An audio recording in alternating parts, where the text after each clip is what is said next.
Hi, everybody. Today's Monday, March 23rd, 2026, and our dear friend, our brother, Colonel Jacques Baud is here with us. Welcome back, Colonel. Yeah, thank you very much for having me back in your show. Thank you for invitation and hello to everybody. Colonel, let's start with the situation in the Middle East, the war between Iran and the United States. So far, what we've learned that NATO countries have decided to withdraw from Iraq. The United States last night sent its troops to from Iraq to Jordan because of the pressure from the acts of resistance in Iraq. And on the other hand, there is an article in the Economist says that the Washington has four possible courses of action regarding Iran, but all of them are bad for the United States. Looking at what's going on in the Middle East, what is your understanding? What do they have to bring to the table? I think both sides, Iranians and Americans. Well, first of all, just to go back on the wording here, I think it's important. There is no NATO in Iraq or in the Middle East. The Middle East is out of area zone for NATO. NATO is an organization that has been organized for the defense of Western Europe, period.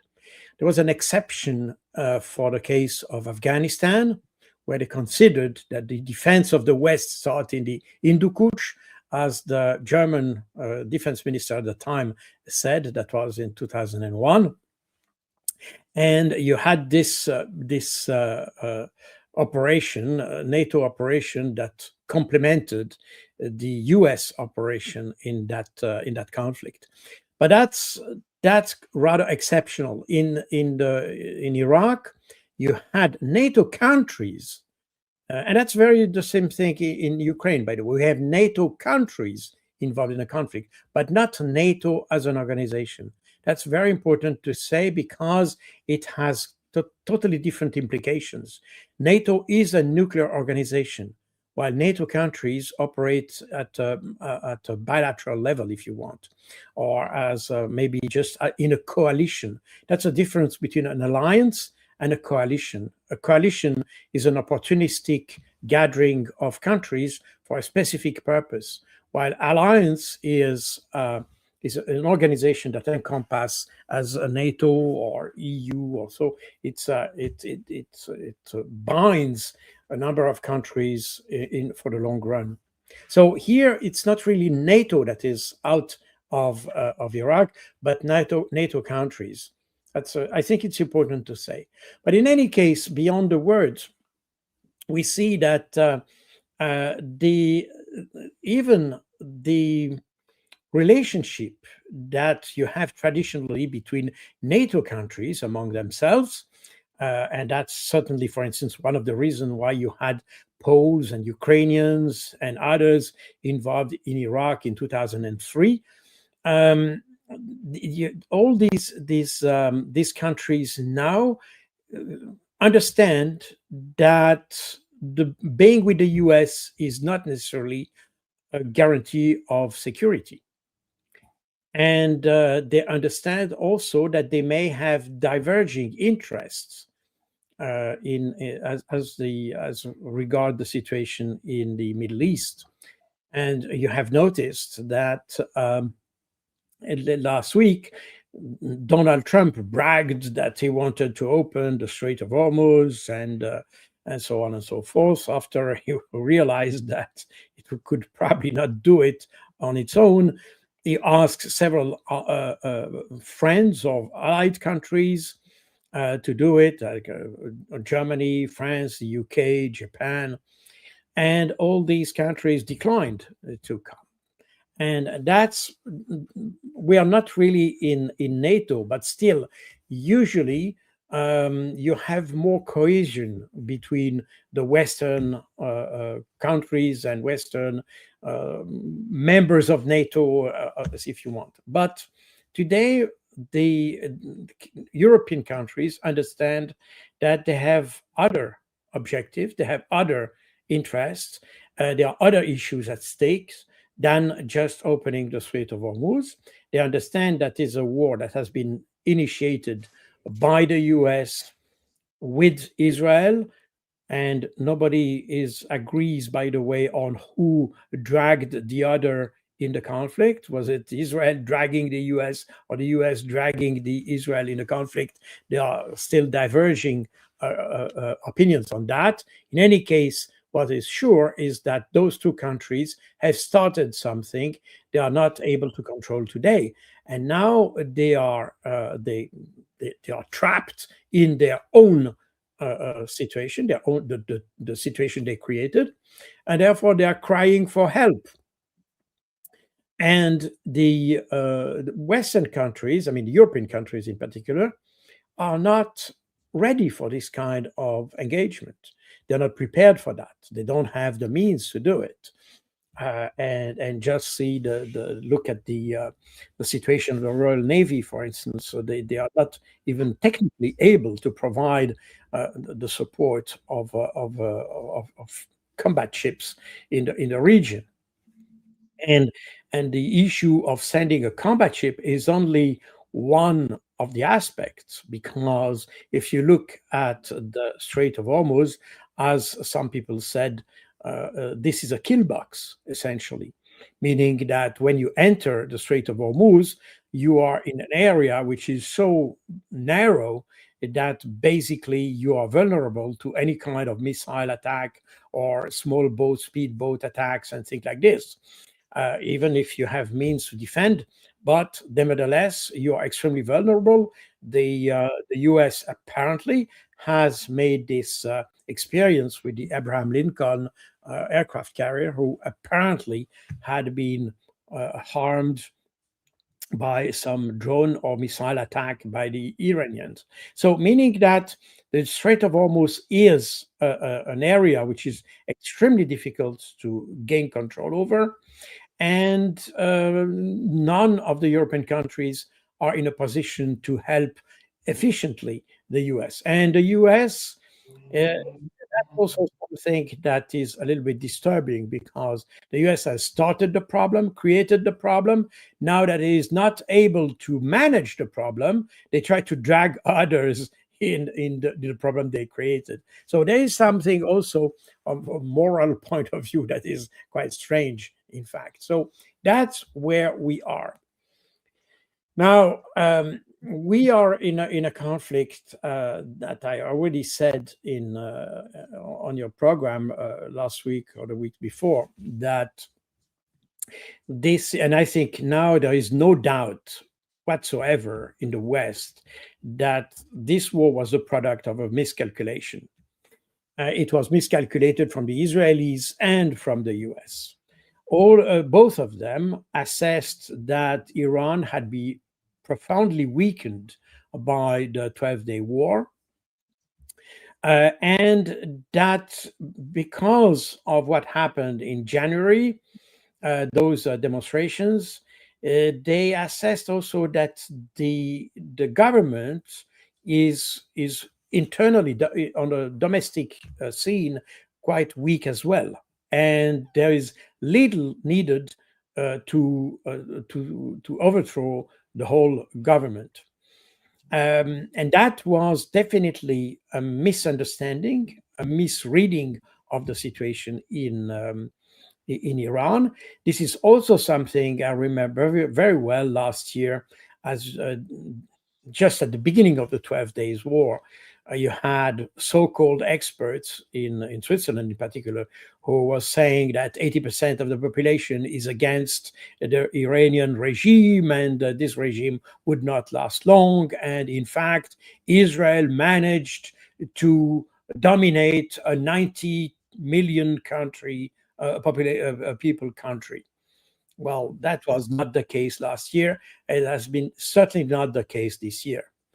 So that's again, we are back exactly as we have seen in Ukraine, by the way, misunderstanding of the strategic and operational situation on the ground that leads to underestimate the enemy and to overestimate our own capabilities.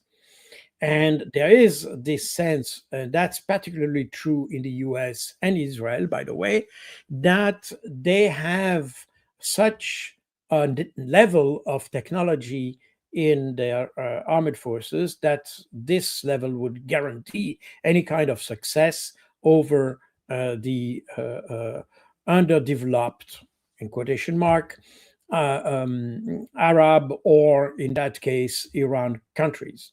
And and that's, I think, it's in Israel, it's a classic case, by the way. It's not the first time that we see that the Israelis underestimate their adversary. They have made consistently this kind of mistake. That was in 1973, notably. That was also in 2006, as they invaded South Lebanon. That was the case also during the Gaza war in 2023, 2024, and up to now, by the way, where they anticipated that they could dismantle completely the Hamas within weeks. And in fact, for almost, I mean, 3 years later, we are still the Hamas is still in control of the situation there, and the same with Hezbollah, by the way. So. And there have been several commissions, by the way, in Israel uh, to check what was the intelligence mistake of the, especially the Amman, the military intelligence. And this is the same as the DIA in the US, or the GRU in Russia, or the GUR in Ukraine, for those who want a comparison. The Amman is a very powerful intelligence service in Israel. It's the military intelligence, but it's also the intelligence. I mean, the intelligence service that has also cyber warfare, propaganda, the control over the censorship and all that. So it's extremely powerful. It's probably the most powerful intelligence organization, in fact, in Israel. And the spy network, we tend to confuse that with the spy. The spy network is essentially the Mossad. And they have a lot of spies all over the world. That's no question about this. They have network of informants that are called in Israeli wording the Sayanim network. These are very often conventional Jews who basically are not formally agents of the Mossad, but there are connections and they provide information. Let's put it that way. That's also this kind of network that is most certainly working in Iran. And this is probably this kind of network that can help pinpointing the location of people such as Khamenei or other generals or commanders and things like this. So extremely powerful collection network, human intelligence collection network. And this is very effective. The problem is that once you have such amount of information collected around the world, you need to be able to collate that information and to transform that information into something that is useful for your own decision making. And that's the whole work of the analysis in intelligence. So, and that's where the Israelis are weak, or extremely weak. And the main weakness of the Israelis is due to the fact that they have a very strong ideological stance within the armed forces. And when you have ideology, I mean, ideology and intelligence cannot coexist. Intelligence must provide the most neutral, the most candid approach to a conflict, and provide the best, the broadest and, as I said, the most objective picture of a conflict. If you have ideology in that process, that means that your picture will be biased. And you have some cognitive biases that you have in Israel in particular. And that also relates also to the fact that Israel is also has a very strong religious background, and the sense of superiority that they have has an extremely strong impact on the way analysis is conducted.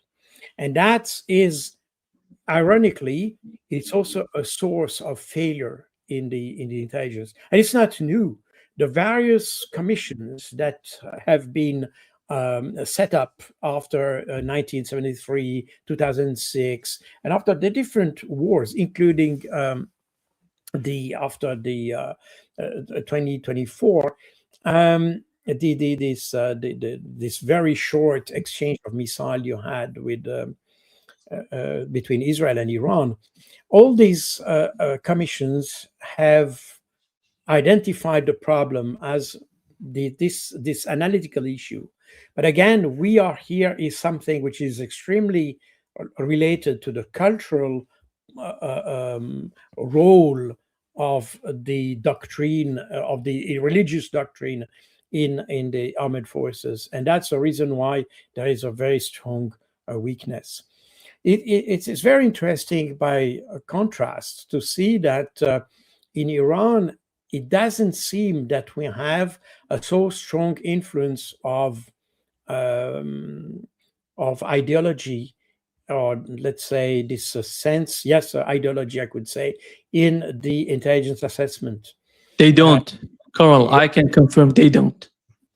I believe that. I mean, I'm ready to believe that, because when I look at the decision making, when I analyze the conflict in Iran, and when I look the way they make the decision, the way, because I assume that what we see on the ground, the way, the pattern of the response that Iran is providing, illustrates the type of decisions that have been made.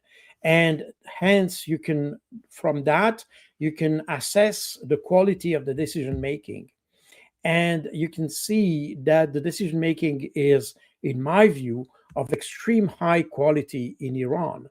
And it is of high quality because it's not tainted by cultural biases. And that shows. We have exactly the same thing in Russia, by the way. And incidentally, we could even say the same for the intelligence of the Hamas. You look at the assessment of the Hamas during the Gaza war, and when they provided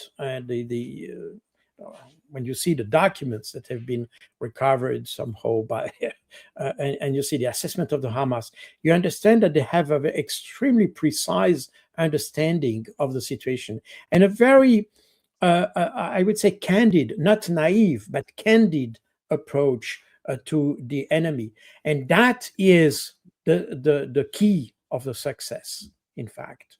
It's not because you think that you are better than the enemy that you will win, at least at intelligence level. The soldiers on the ground is another story. But in the intelligence HQ, if you have such kind of individuals that think that we will win and think like this, like when you listen to P-Tech says, this kind of, where this is exactly what you don't want to have in an intelligence organization, because they will completely bias your approach, your understanding of a conflict, and that's exactly what leads you to the defeat.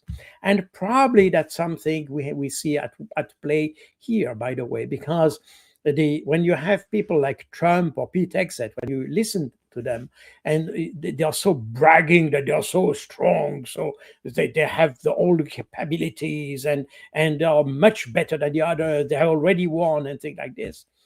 And we see, I mean, we cannot decisively say who has won or who has lost this conflict, but intuitively we have the impression that the Iranians have much more uh, a better control over the battle than the Americans, and especially as it comes to what's happening in Israel, meaning that the when you assess the battlefield, you have to understand how decisions are made. And I think here we are exactly in the center of the problem in the US. This idea that you are superior, it doesn't, you don't need, if you're superior, you are, period. You don't have to brag that you are superior. Mm. See, that's Exactly. all. If you start bragging that you're superior, then that means that you are not. And that's exactly what we are seeing, in fact. And so that means that for the time being, in my view, the Iranians have they dominate the conflict, so to say, in the sense that they give or they impose the rhythm of the conflict. And the Americans, they have started the war, no doubt about this. But now this is the Iranians who decide what happens. And you see that you have more and more in the West, in Israel, and in the US, you have more and more people who say, well, we should stop that conflict. But Iran say, no, we don't stop the conflict. Because the Iran is in fact, as I've said many times, there are some similarities in the situation you have in Iran and the situation we have in Ukraine. There is no incentive for Iran to stop the war at this stage, or at least no incentive to have a ceasefire, because they know that if there is a pause in the conflict, that this conflict will resume at some point in the future, and it will resume at even stronger, with stronger intensity. Therefore, for the Iranians, they have to take advantage of their uh, let's say current success, if I can put it that way. They have to exploit that success, convert the operational success into a strategic success. And that's exactly what they are trying to do. And the strategic success will be the point where the US and Israel will have to acknowledge that the war with Iran is not a solution, that if they want to have security, they have to find other means than trying to destroy Iran. That will be then the strategic success. And in fact, this is exactly the translation of what Foreign Minister Arakchi has said several times, that for now, there is no incentive for them to stop the war. They want to stop when both Israel and the US acknowledge that war is not a solution to solve the problem between themselves. So that's where we are. The US has not identified that yet, especially not in the higher levels of the decision making, namely Donald Trump, Pete Texas, and so. They are still thinking that they can achieve some kind of success. But again, it's not about some kind of success. They don't have an idea of what they want to achieve, in fact, and now they just want to find an excuse to stop the conflict without losing face. That's all. But the Iranians have a very clear objective, that this war should be the last one. Carol, what I understand from the Iranian strategy so far, I see them in the same position that Russia was before, counteroffensive in September, if you remember, in September 2022. And what has happened during those days? We've seen a Ukrainian counteroffensive in the initial hours or days. They said that it was a huge success on the part of Ukrainians, that it's happening.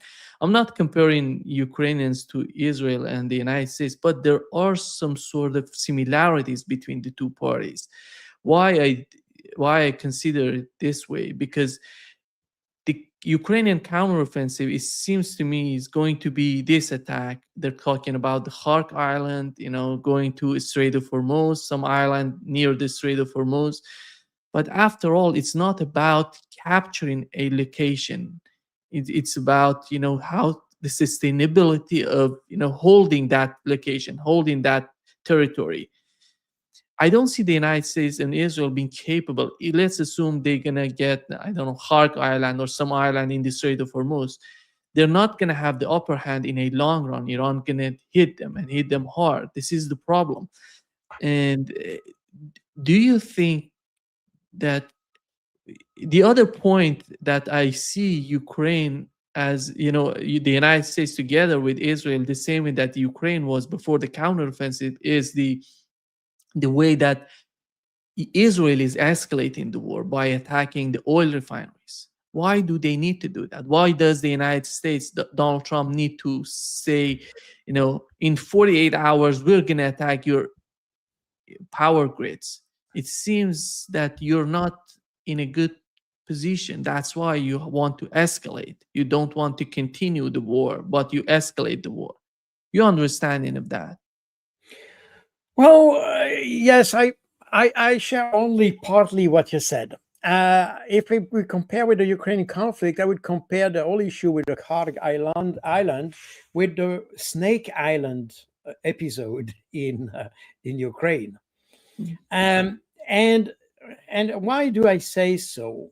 Of course, Snake Island has absolutely no value whatsoever, while the Kharg Island has some economic value. But this is not the problem here. The problem is that the Americans and the Israelis are trying to get a symbolic success. They cannot achieve a real operational and strategic success.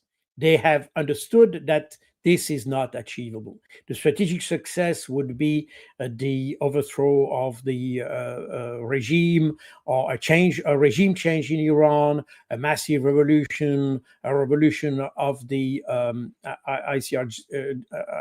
IRGC, this kind of thing. That would be a strategic success. But there is no indication whatsoever that is something that will happen in the next future.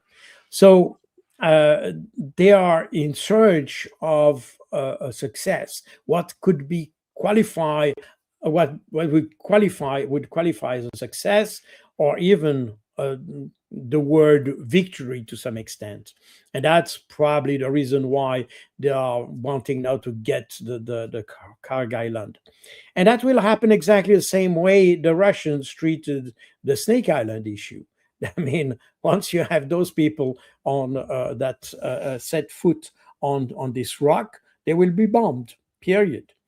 And I'm convinced, and it's something that I have already explained, by the way, that the Iranians are very keen to destroy the whole of the Kharg Island rather than having a U.S. Marine base on that rock.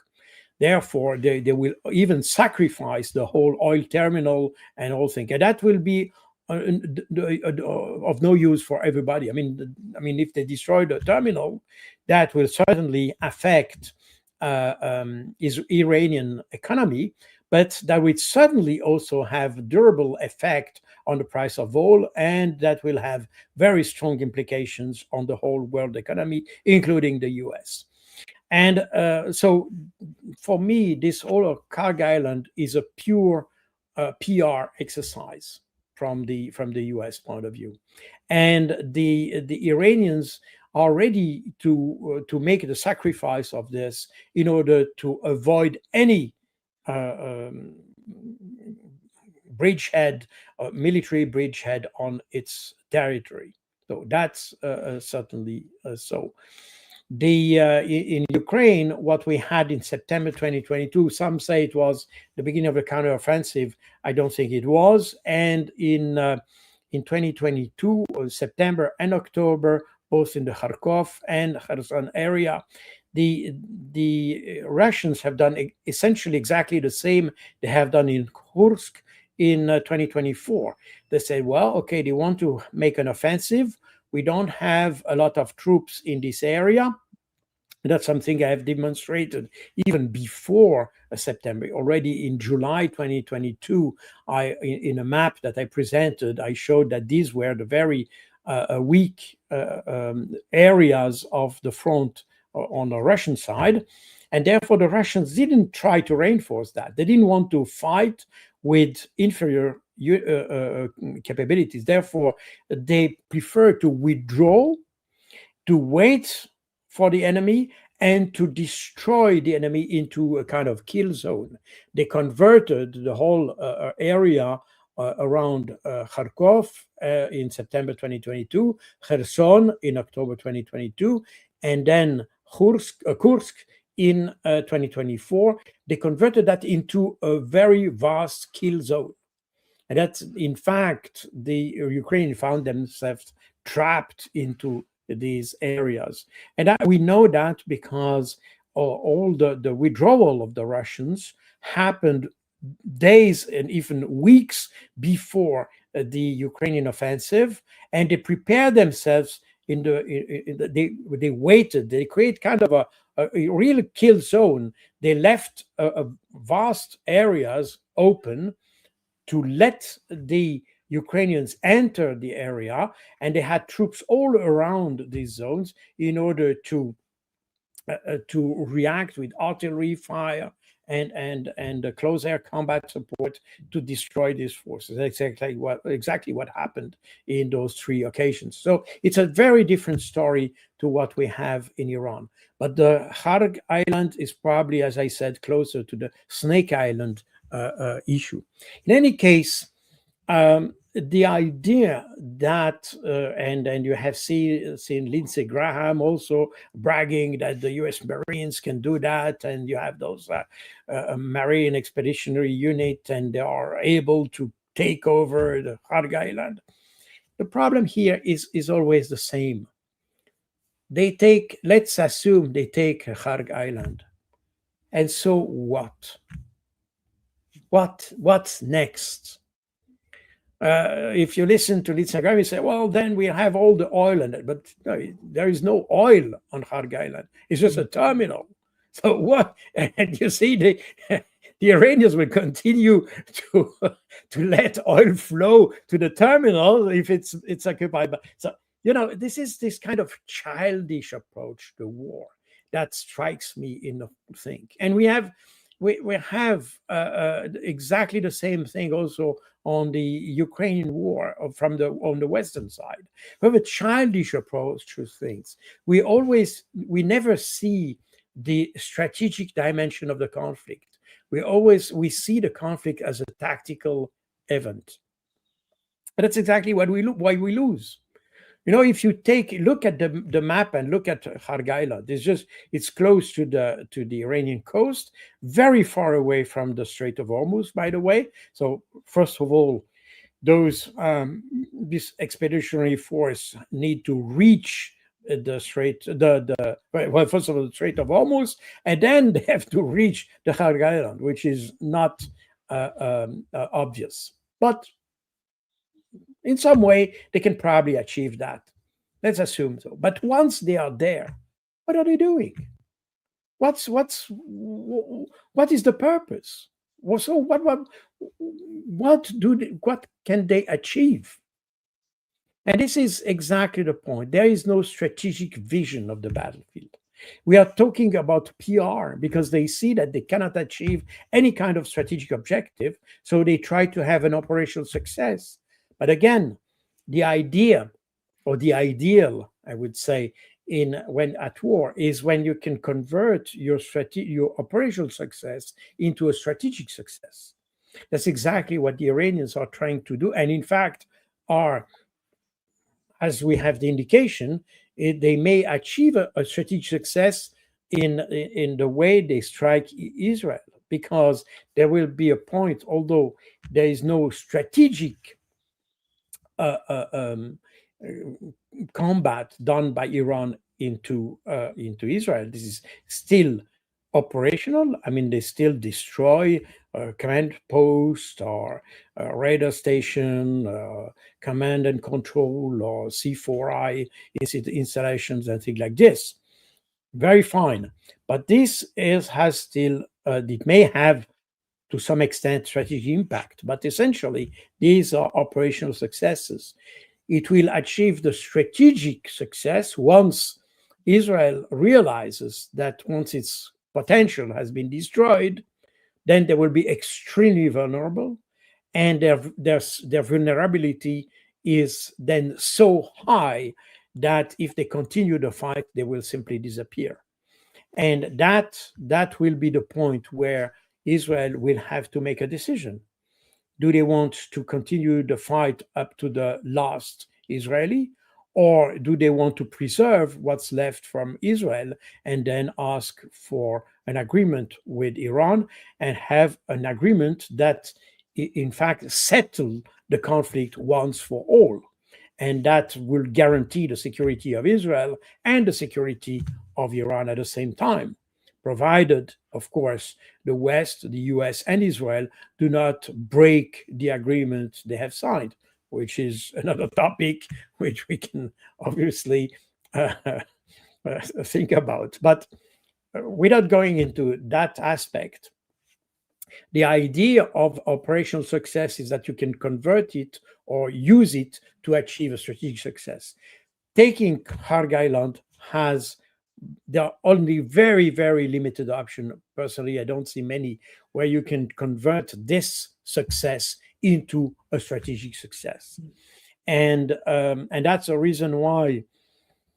Well, I don't know what will happen, but I probably can anticipate that if you have some kind of landing on the shore of the Kharg Island, this island will be bombed and bombed and bombed, and the Marines will not be able to do anything on that because they will be constantly bombed, and well, they will have to withdraw or to die on the spot, because if they don't have the ability to respond to those missile attacks, well, there is little chance that they can achieve any strategic success based on that island. So that's why I see. So here we are definitely in a kind of a PR phase of the war, and that's the only way the US can more or less show some prospect for success, if you want. It's just to convince people they are winning, but that's all. They will just convince the Westerners that they are winning, but that will not be translated into the reality of the field. Carol, what has happened just moments ago? Donald Trump, you know, is announcing that I'm happy to report that over the past 2 days, very successful negotiations have taken place between the United States and Iran. I have ordered all military strikes to be postponed for 5 days. And here is what he's trying to manipulate the market by saying that, because the Iranian media right after that said, the Iranian foreign minister, we deny what the US President Donald Trump said about negotiations between the United States and Iran.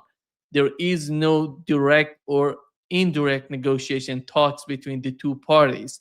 Donald Trump is making things up in order to somehow manipulate the market. As Bloomberg reported that the Brent oil fell by 14% after Donald Trump's word about temporary halt to strike Iran's energy infrastructure. As you thought, it's all about PR, what's going on. This is exactly what I'm telling you.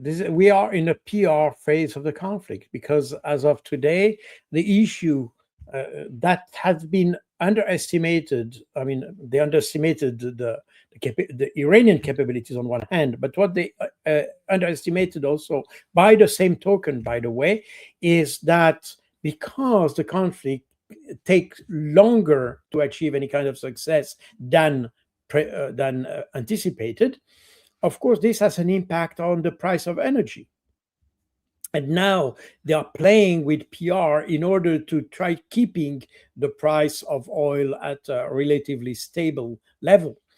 But this idea of Trump having the illusion that he had communicated or negotiated with it, this is not something new. We had this with Modi, with the Indian leader, already some weeks ago, and last year, by the way, where he said that he had negotiated with Modi, and Modi said, "Well, we never talked to each other." So sometimes you wonder how this leadership Yeah. or the governance is achieved in the US, because between fantasy and reality, there's a fluid way between both, and therefore you cannot rely on what Donald Trump says.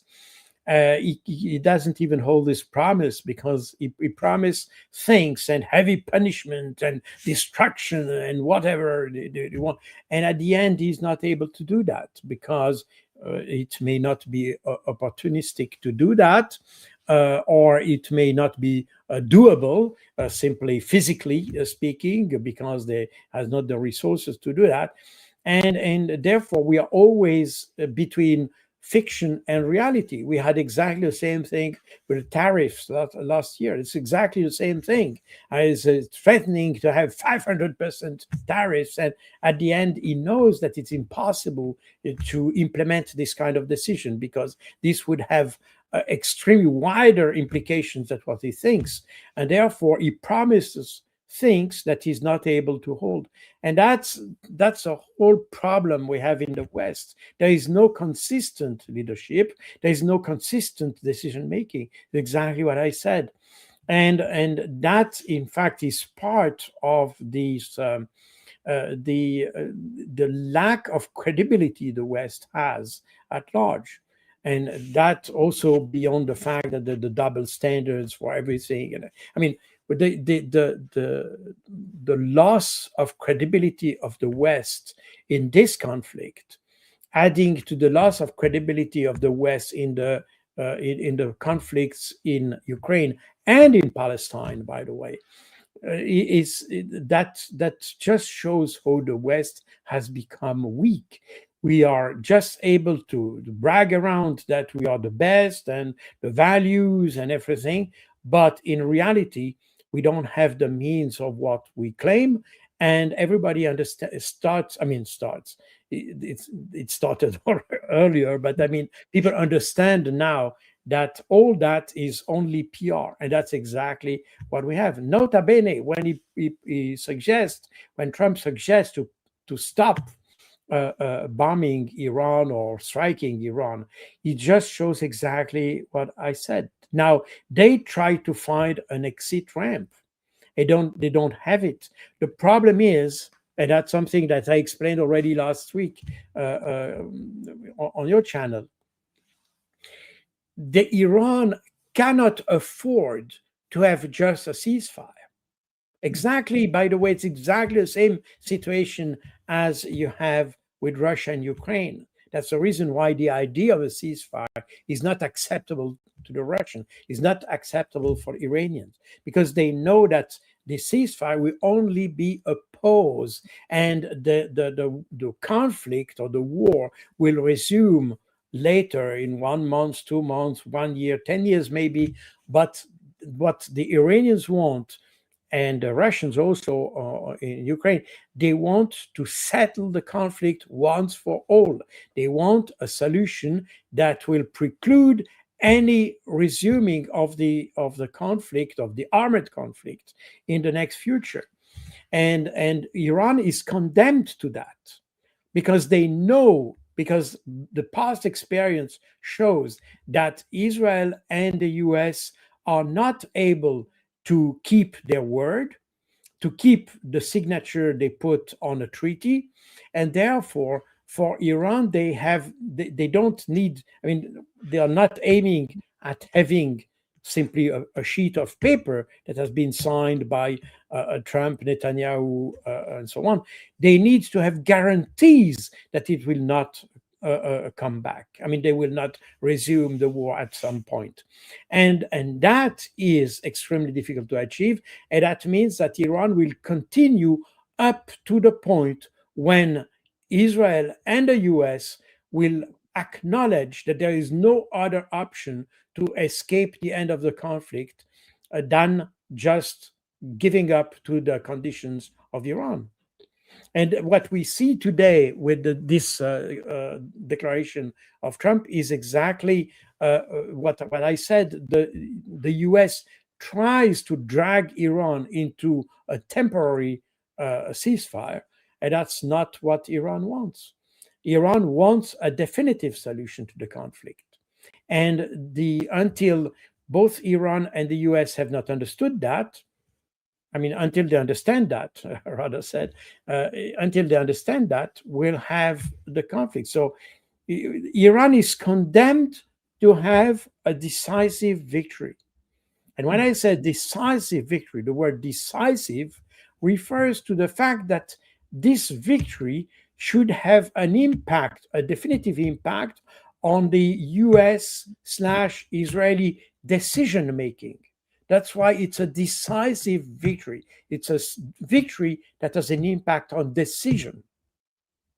That's exactly what Iran is aiming at. Colonel, Iran hit two targets in Dimona and Arad, two important cities in Israel. Dimona is so important. They have just used two missiles, not more than that. And both missiles hit the target. Seems that they were hypersonic missiles. And then Netanyahu came out. Before that, it seems that two ballistic missiles were shot to, they were aimed at, Diego Garcia, and they were shot down by the air defenses, by interceptors. And Netanyahu, after the attacks on Dimona and Arad, came out and said, so they're capable of attacking all Europe. And so Europe should come, to the battlefield, and they have to go and they defend themselves before getting there. And this was asked by American reporter to Mark Rutte, the NATO Secretary General. They're trying to force Europeans to come to the battlefield. And here is what Rutte said.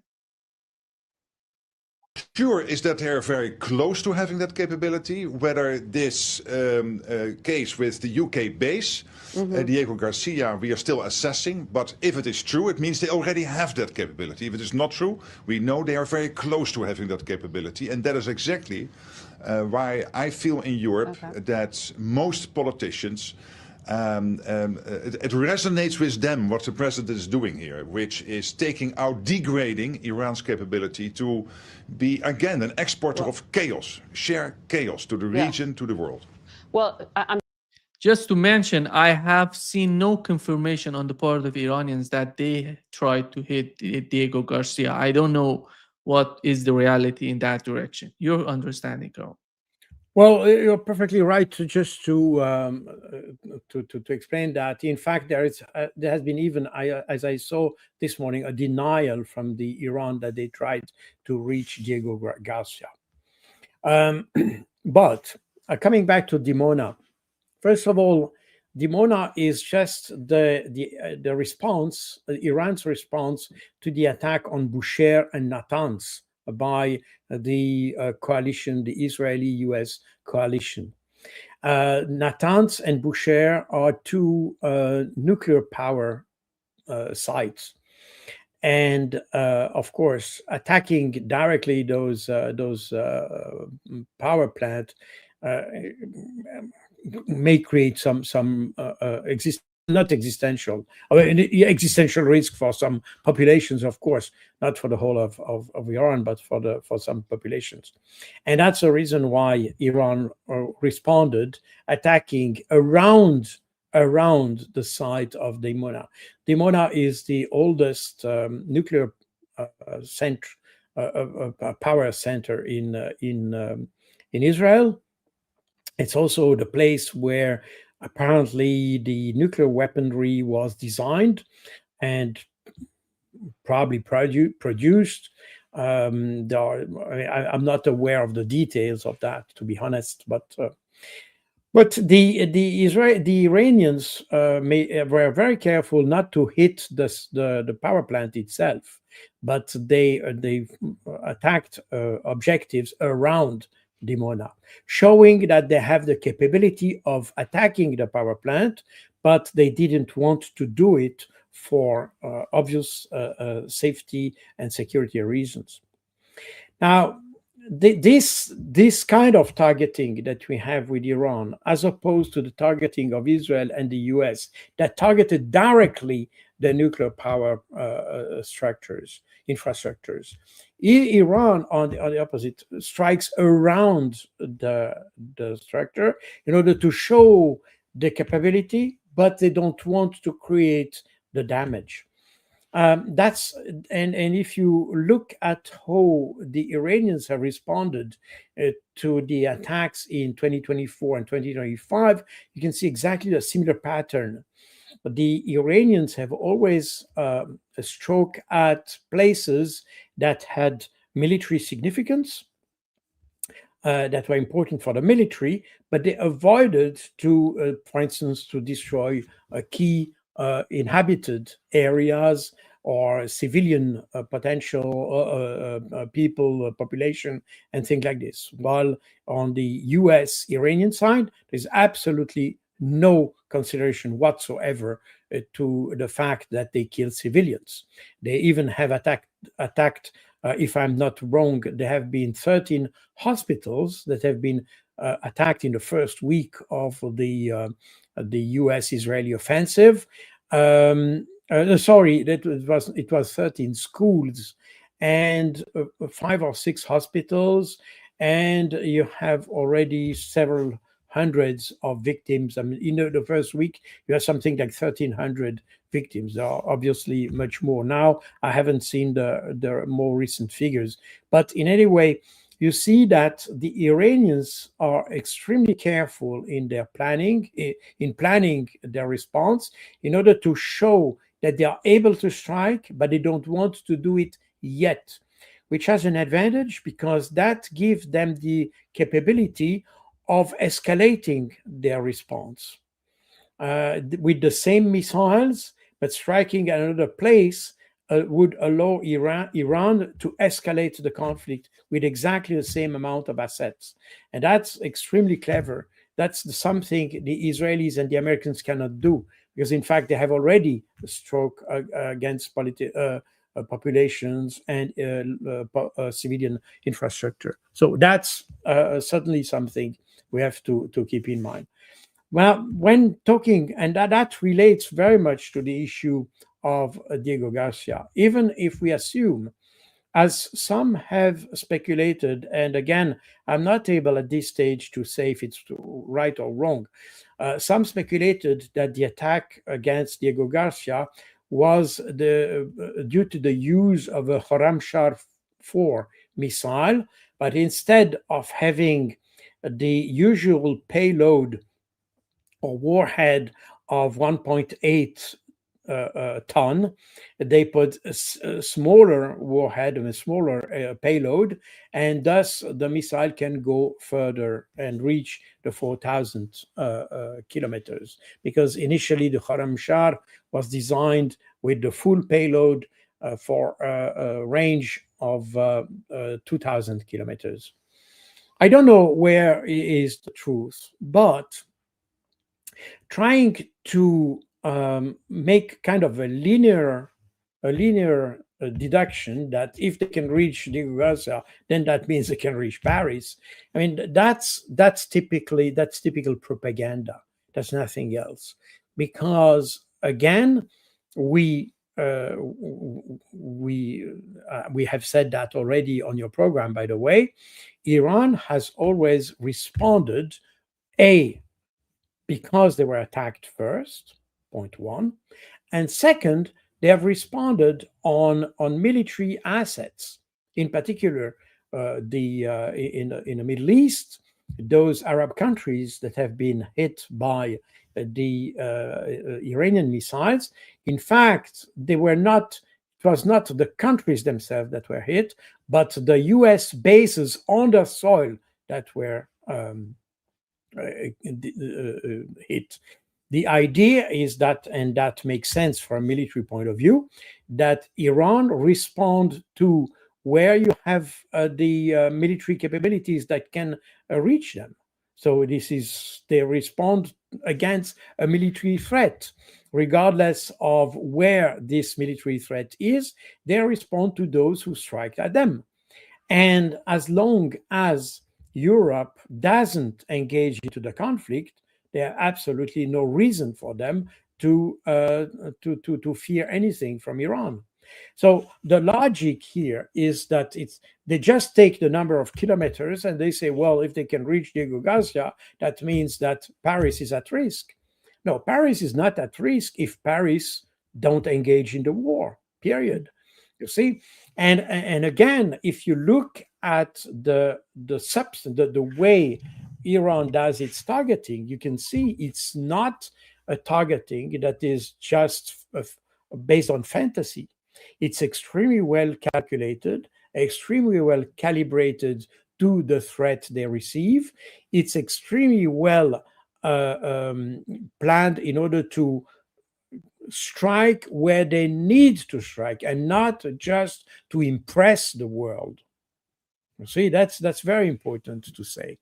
And that's something that, of course, the West cannot understand.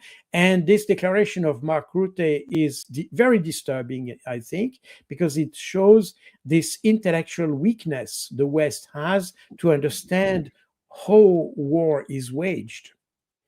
And that's exactly, in fact, what Mark Rutte says. He doesn't look at the conflict as it was waged by Iran. He just assumes that Iran does what the West does, because the West does this. They strike at a civilian population, that they strike at civilian infrastructure, and they start wars. Because remember that what we have in this case, and that's very interesting, by the way, if we come back to this joint communique of Germany, UK, and France of the 1st of March this year, just after the first strikes from Israel and the US, this communique condemned the Iranian response and the fact that Iran attacked the Middle East, Arab countries of the Middle East. And none of this is true. Iran has the right to defend itself, and it defends itself against those bases from which you had the threat. So here you can see that Iran, that's why it's very important as a military to have a clear understanding of how the war is waged on both sides. But you can see that Iran has an extremely rational decision making as to how the war must be conducted, how the targeting must be managed in order to avoid unexpected escalation. So the Iranians are able to control, to have the escalation capabilities under control, while I'm not sure the US nor Israelis have the ability to control their escalation. So in a certain sense, and also due to the geographical situation of Iran and its own military capabilities, we can say that in that conflict, Iran has the escalation dominance in the conflict. And that's exactly what is missing for the US and the Israelis. Carl, before wrapping up, yesterday we learned the speaker of the Ansarullah in Yemen. He said that they're prepared to join the fight. But it seems so far we haven't seen anything coming from Yemen. They're waiting, and they're waiting for some moment, some proper moment to join the fight. Do you see anytime soon they're joining the fight? Well, I don't know. Remember that the Houthis have joined the conflict in 2023 after the 7th of October. But the purpose was very clear. Again, we have here an extremely rational decision making. the whole point of the Houthis to engage into the conflict was because they wanted to impose a ceasefire. They said, as long as you don't have a ceasefire in Gaza, we'll continue to strike. So the whole issue was motivated by the so-called responsibility to protect. In fact, what they did is in absolute accordance with the UN Charter in reality. This is something we don't like to say in the West, but in reality, that's exactly what they did. And once you had a ceasefire signed about Gaza, they stopped their launching missiles to Israel. Now, I don't know exactly what is the criteria to engage into the conflict against Israel.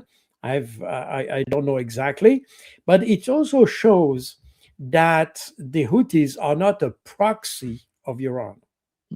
The same as the Hezbollah, by the way. We always describe those entities as proxies of Iran. This is, technically speaking, wrong. These are not proxies. They're autonomous. They are able to make an autonomous decision making, and they decide to engage because of certain criterias they have defined as significant for them, not significant to Iran. It may be that you have a convergence of interests and common interests, but this is, I would say, provocatively accidental, in the sense that the Houthis do not intervene because Iran wants it. They intervene because they decide that they want to help Iran or the Palestinians. And exactly the same with Hezbollah, by the way. You may have a convergence of interests, but it's not what drives the decision making of both the Hezbollah and the Houthis. They have other objectives, they have other regional and national objectives and interests, and they act based on these or their own interests. And that's the reason why I'm not able to say and tell today whether or not the Houthis will join the war, or because I don't even know what their criteria are. They may define this in the future, or maybe I haven't been I haven't paid attention to that so far. But in any case, we see that it's an autonomous decision. That's very important to understand. It means also that other countries may eventually have a similar reaction to the one of the Houthis. So we are in a situation where I don't think we are moving towards World War III, personally, but we might well go towards a more extended regional war. That's in my view, this is something that might be possible. But again, I have no indication so far to assert. This is still a speculation, and there is no proof for that at this stage. So that's what I think. Hezbollah, of course, has been attacked by Israel. There is still a substantial Israeli presence in Lebanon. Remember that we had already a ceasefire in 2024 that asked for the withdrawal of all Israeli forces from Lebanon. The Israelis have not complied with this agreement so far, and therefore you have a response from Hezbollah. And today, and probably there had been a temporary weakening of the Hezbollah. They denied this, but probably it's reasonable to say that there was some kind of temporary weakness in the command structure, at least, and things like this. Nevertheless, it seems now that Hezbollah has regained its combat capabilities, and now they are firing at Israel. So Israel now is facing they're fighting on two fronts. One front towards Iran, a second front toward Lebanon. We may have an expansion of the operations within. I mean, I don't know if the Palestinians would take the opportunity to expand their struggle in this context, and hence have also the support of the Houthis. I don't know about this, but that would be. I mean, I would consider, if I were Israeli, I would consider the current situation as extremely dangerous, because it's a temptation for all these countries who are unhappy with Israel or its decision making.